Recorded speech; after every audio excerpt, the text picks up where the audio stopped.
Good afternoon, everyone. Welcome to our pre-match press conference to preview our game against Newcastle United. We'll start off with Vinny. So I saw an article on the website where you speak about seeing an extra edge away from home. What is that extra edge? I think I was trying to reference from when I first got here. You know, the idea was that the recent history had not been good away from home, and I was more trying to describe that. I think at home you got your home support and the feeling.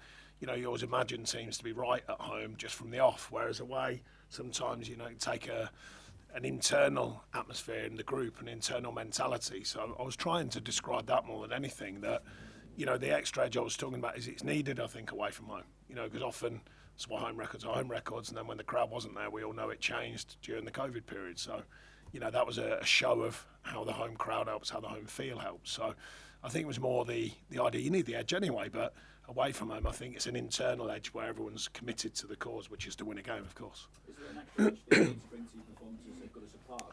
We've spoken about before, have been good this season.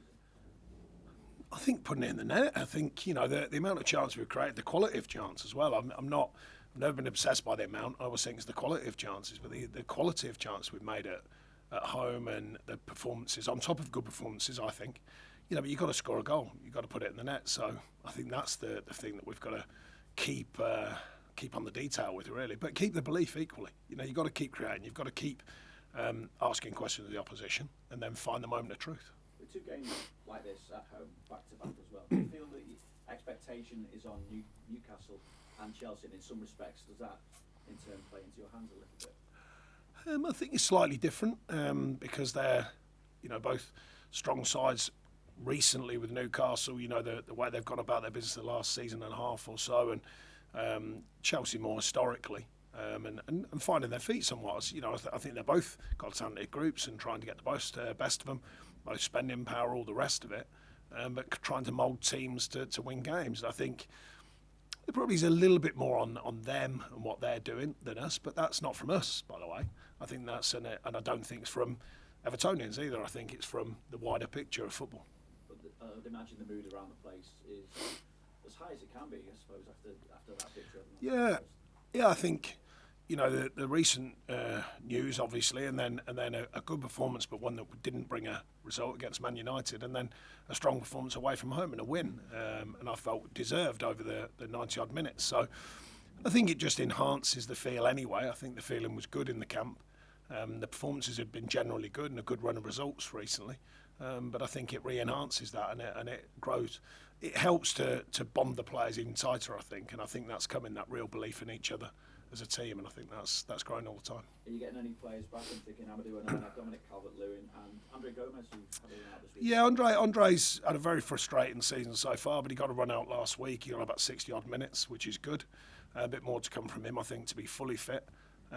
Amadou's only just back on the grass, so touch and go with our decision around him, and then Dom's showing good signs today of being right, so he'll come back into the thinking. I just wondered about Seamus as well, and when it's right to introduce him. He's obviously the highlight coming back to Goodison Park, but he's been in good form at the moment as well. Someone like Seamus obviously knows him, but at the same time he's lacking game time as well. So where does that come into the thinking? Yeah, but I mean, excuse me, I've spoken clearly recently about the different style of fullbacks we've got and the mixture we've got. Miko's developing all the time and getting stronger, I feel. Youngie with his age, experience, likewise, similar but different with Seamus. And obviously Pato, you know, maturing as a player. So there's a good feel about the fullback areas, and we wanted that balance. I think we have got that balance and the demand, and I think that's important. Who gets the shirt, who's playing, not just by the individual, by the team, the way the team shapes it, the way it's performing, the way we're getting results. What do you make of obviously a player that you didn't get to work with while you were here at Everton, but the way that Anthony Gordon's form has progressed this season, what have you made of it, and how much of a threat do you see him as? Because obviously Newcastle have more than one threat, anyway. Yeah, I don't know much about him, excuse me, in the sense of working with him on a daily basis. It seems like he's settled into life up there, but there's more to it up there. They've collected some very good players, put an amount of money into the team that's helped. A good manager as well, I believe, and staff doing their jobs right, and it's a good mixture, and they've shown that. So yeah, it's not about one player. I think they're a good side, and other than their injuries, I think they've got a good squad actually. Just finally for me, obviously last night at one point it looked like Luton could move 5 points clear of you. At the same time, without the points deduction, you'd be up in 13th at the moment, and we'd be possibly talking about the potential to move into the top half of the table. Instead, we're talking about potential to move out the bottom three. I just wonder how frustrating that is for you, and how you maintain the mood within the camp when there's a frustration about Well, the mood's been good. So I think, like I've spoken about, so I don't want to over-egg it, I've spoken enough about it, but we parked it quickly as a group and said, right, it is what it is, now we crack on. So the mood's been good. The storyline around it all has maybe enhanced the mood because of, I think, everyone in football's pretty shocked. So that maybe brought a bit more alignment with our own group, and, you know, as if like, well, everyone deems it a big blow, not just us.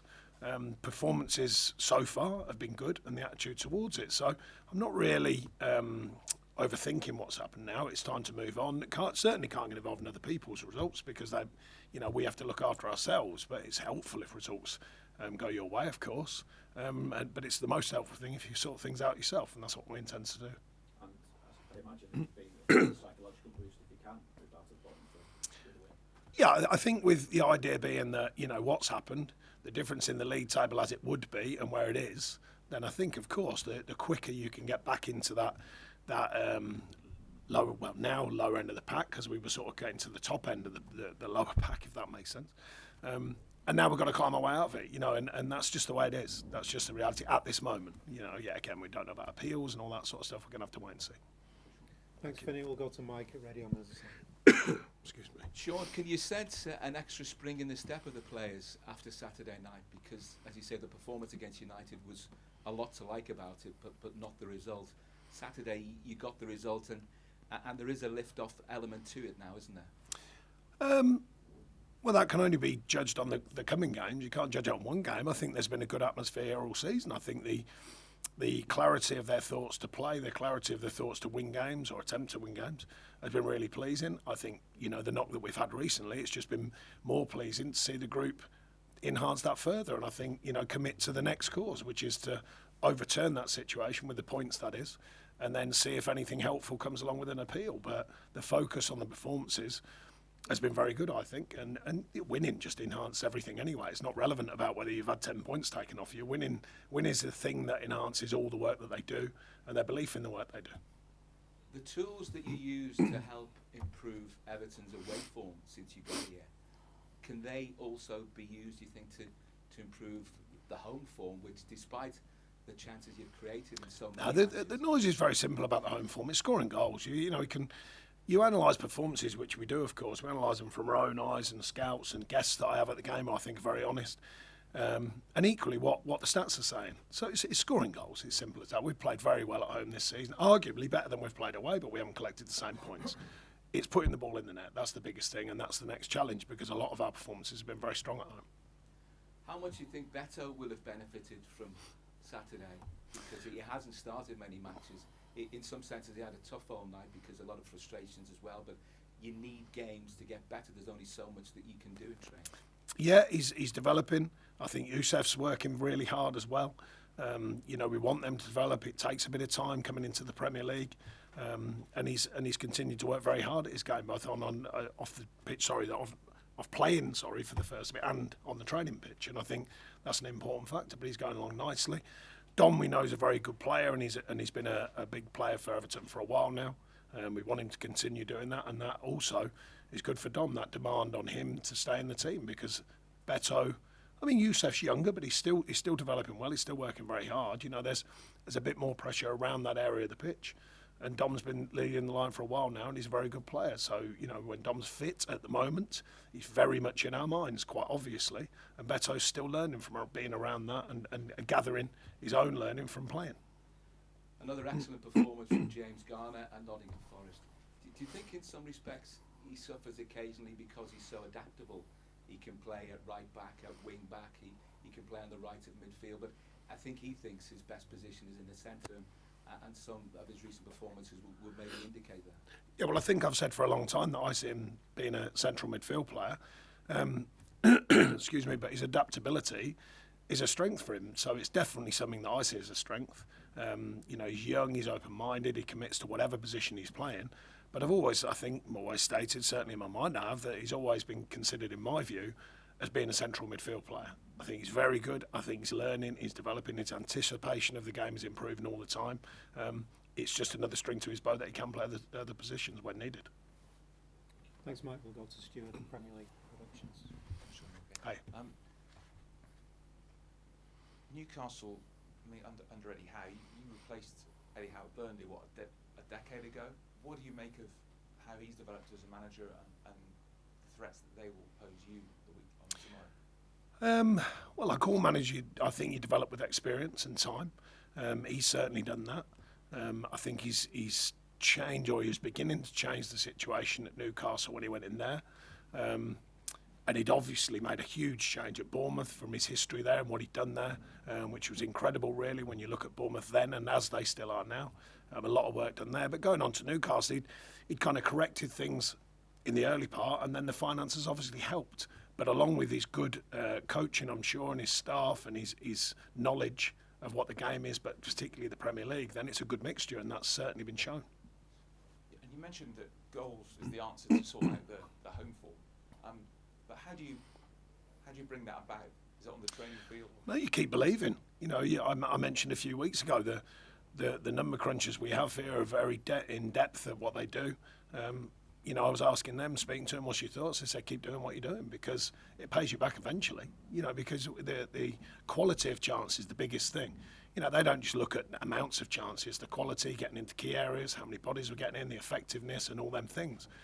The final moment of truth is the key. I mean, you've got to keep doing it, though. Don't get me wrong. You know, I speak to the players. You've heard me say it in the media. You can't wait for it to happen. You've got to make it happen. So don't misrepresent what I'm saying. It's not about just going, oh, well, the gaffer says the stats are good, we're going to win, you know, or score and win. It's about keeping, maintaining, pushing the standards, and then finding the moments of truth. So it's not just a gimme. You know, we've got to go and earn it. So I think 3 of the next 4 are at home, including a cup quarter-final. So how important is it that you do improve that home form quickly?